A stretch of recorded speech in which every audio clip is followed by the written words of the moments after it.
De voir comme on s'empare de ces histoires-là, vous-même Jean-Michel par exemple. Oui, le mot de repentance est un mot intéressant. On ne comprend pas bien ce qu'il veut dire, mais un jour, il faudra du temps, un jour, publiquement, nous reconnaîtrons des regrets, nous conviendrons, nous regretterons le fait d'avoir envahi l'Algérie, d'avoir volé la terre aux Algériens, de les avoir plongés dans la famine, d'avoir amené le malheur dans ce pays.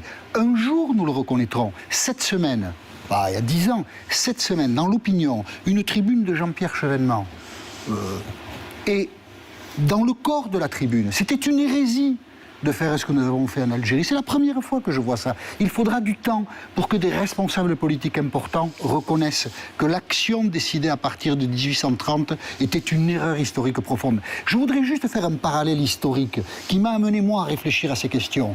Comment la Corse est-elle devenue française et pourquoi l'est-elle restée? Comment l'Algérie est-elle devenue française et pourquoi ne l'est-elle pas restée? La différence entre les deux, c'est que quand l'armée va en Corse, elle ne vole pas la terre aux Corses.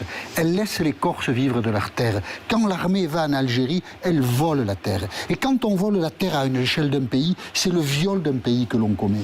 Quand on est auteur d'un viol, c'est un crime. Donc on doit des excuses. Il faudra du temps pour que tout le monde en France accepte cette idée, mais un jour on y viendra et votre travail y aura beaucoup contribué à l'évidence. Et c'est certain, quand vous parlez par exemple